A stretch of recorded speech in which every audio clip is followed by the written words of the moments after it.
New and disturbing developments in a case we previously reported on. Yavapai County investigators say hidden cameras were discovered inside an elementary school classroom and restroom, leading to additional charges against a Cottonwood man already jailed in a child molestation investigation. A Prescott Valley elected official is cited for assault and disorderly conduct following an altercation inside a Prescott bar, and police say surveillance video captured what happened. Don't be alarmed by the sound of gunfire or the sight of heavily armed SWAT teams in Uptown Sedona today. It's all part of a major multi-agency public safety training exercise. And speaking of Sedona, a late-night search near Sedona brings volunteers, a drone, and a DPS helicopter into the air after an international 911 call reports a group of about a dozen people lost in the backcountry. Good morning, Central Arizona. I'm Randy Roberson, and this is Tonto TV, your Central Arizona news. From Prescott and Payson to Sholo, Flagstaff to Fountain Hills, Tonto-TV.com. We don't tell you what to think, just the facts, ma'am.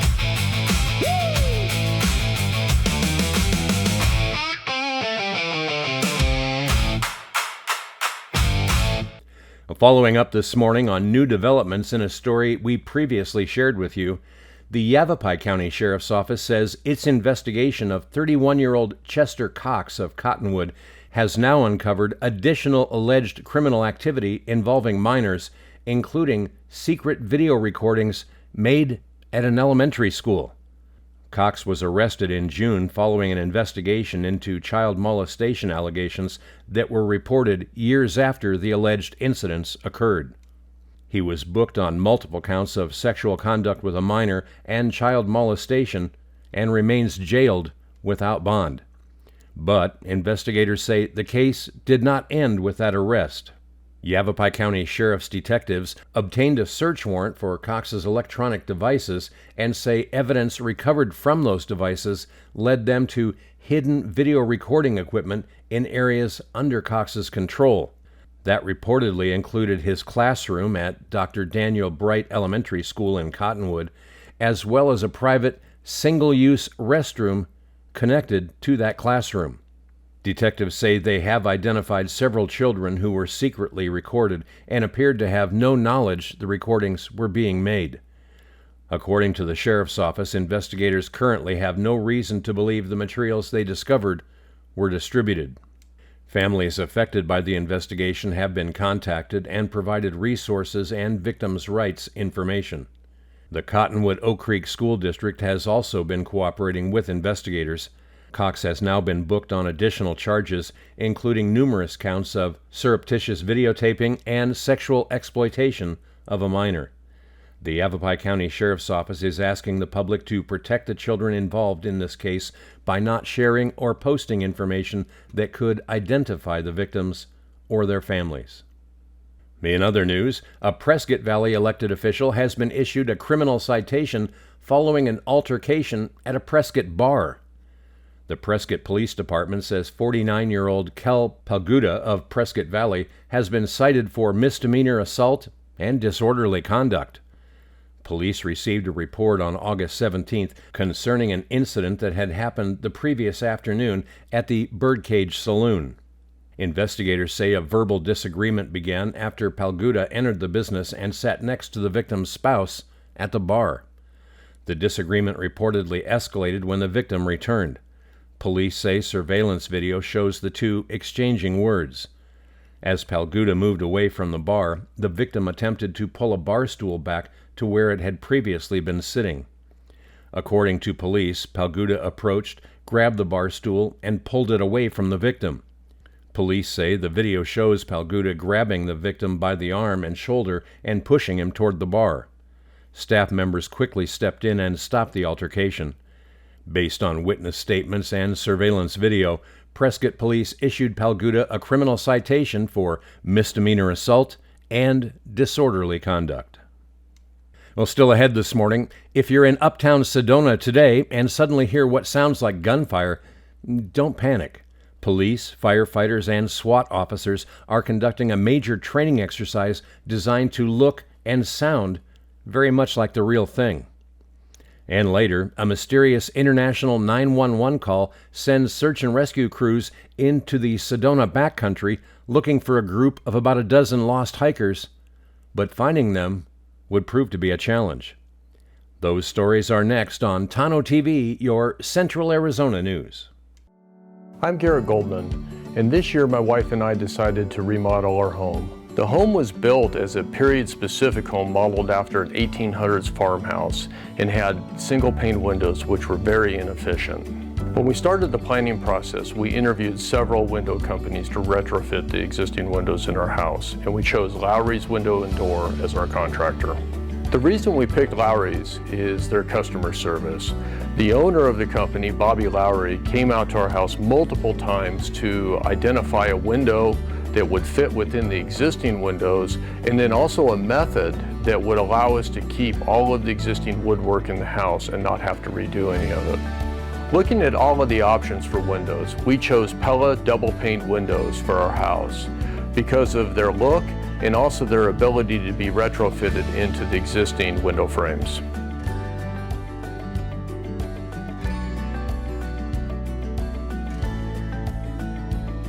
Since completion of the project, we absolutely love our new dual pane Pella windows.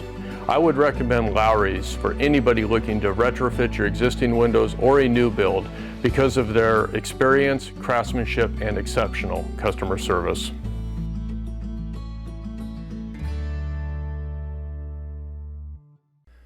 Oh, welcome back. In other news, a heads up if you're going to be anywhere near Uptown Sedona today.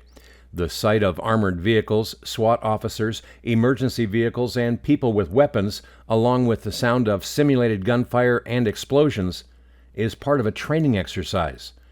The Sedona Police Department, Sedona Fire District, and Verde Valley Regional SWAT Team are conducting a full-scale multi-agency exercise today from approximately 8 o'clock in the morning until 6 p.m. The exercise is taking place at 401 Jordan Road in Uptown Sedona. The vacant building there is owned by the Sedona Fire District and is scheduled to be demolished next month. The property will eventually become the new Fire Station number 4. Officials say today's exercise is designed to test how multiple agencies respond together to a variety of public safety threats. And they're trying to make the scenarios realistic. SWAT officers will be in full tactical gear, armored vehicles, and police and fire units will be on the scene, and some participants will be playing the roles of victims, suspects, and bystanders. Police say people nearby may hear devices simulating gunfire, along with small explosive devices and shouting, and may see officers with weapons drawn. Again, this is a planned training exercise. Sedona police are asking the public to stay away from the training area while that exercise is underway.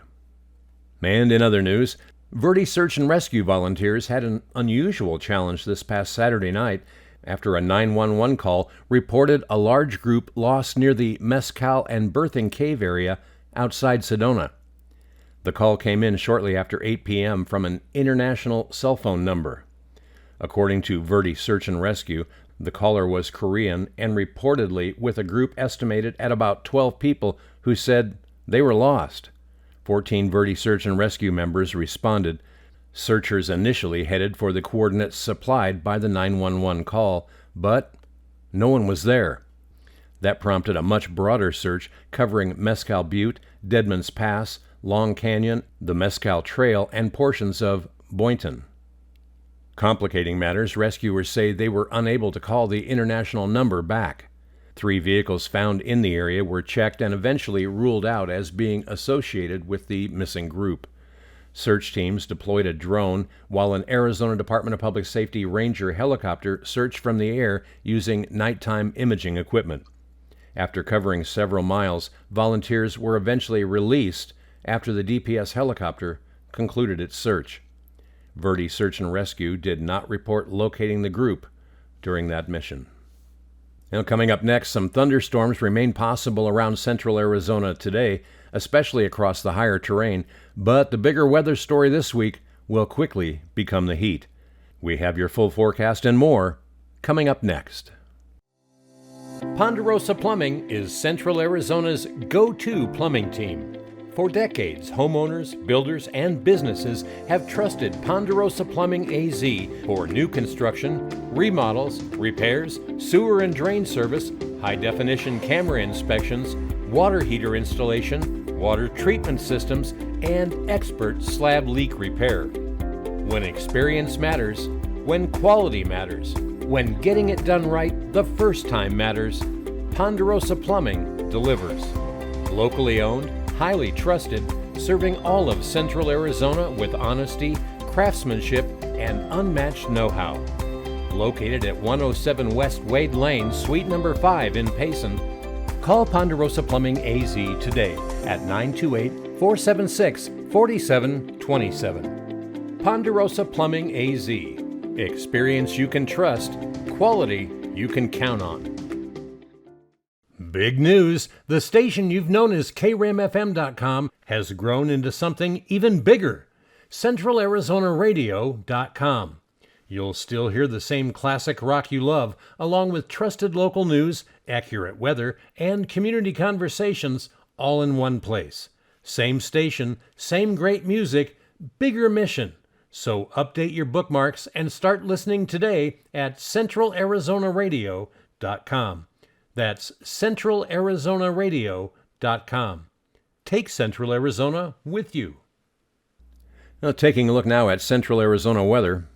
We're starting the week with a mix of sunshine, clouds, and a few opportunities for thunderstorms, mainly across the higher elevations, while our lower valleys remain much hotter and generally drier. Across the higher country today, temperatures range from the mid-80s around Heber to the mid-90s around Payson, with Prescott near 90. Storm chances generally run from about 20 to 40%, with the better opportunities favoring portions of the higher terrain. Sedona will reach the upper 90s with about a 30% chance for storms. Farther south and at the lower elevations, we're looking at around 100 degrees in Globe for a high today and roughly 105 in toasty Tonto Basin. That's where storm chances are considerably lower. Tonight, temperatures fall into the lower to mid-60s across much of the higher country, with some of the coolest locations around 60. Sedona settles into the lower 70s, while Globe and Tonto Basin remain considerably warmer, with lows in the mid to upper 70s.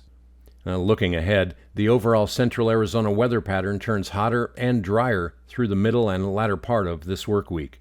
Tuesday brings plenty of sunshine region-wide. Higher elevations climb through the 90s, while our hottest lower valleys push well above 100.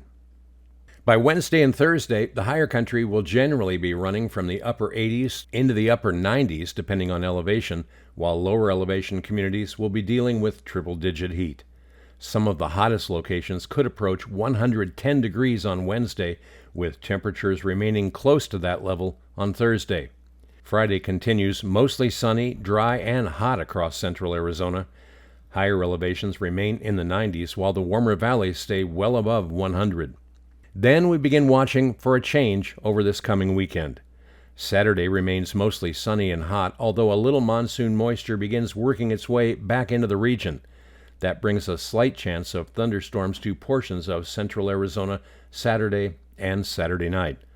By Sunday, thunderstorm chances become a little more widespread, with temperatures beginning to back off somewhat, especially across the higher elevations.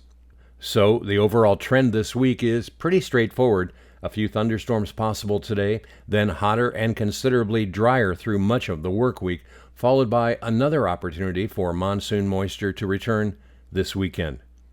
And with dangerous heat developing across the lower elevations this week, take it seriously if you're working or recreating outdoors. Drink plenty of water, take frequent breaks in the shade or air conditioning, and never leave children or pets inside a parked vehicle. And finally, a special moment for the Pine Strawberry Fire District, and one that was very much a family affair. Hunter Scott was officially pinned as the district's new fire chief during the Pine Strawberry Fire District meeting this past Thursday. And while being pinned as chief is already a pretty memorable milestone, the person doing the honors made this one extra special. Retired Pine Strawberry Fire District Captain Harris Scott, Hunter's father, had the honor of pinning the new chief. For a father who served the district himself, getting to place the chief's insignia on his son made for one of those moments that says quite a bit without needing many words. A new chapter for the Pine Strawberry Fire District and a proud day for the Scott family. So congratulations to Chief Scott. And that's going to do it for this Monday edition of Tonto-TV Central Arizona News. Remember, you can find our reports throughout the day at Tonto-TV.com and a host of social media outlets.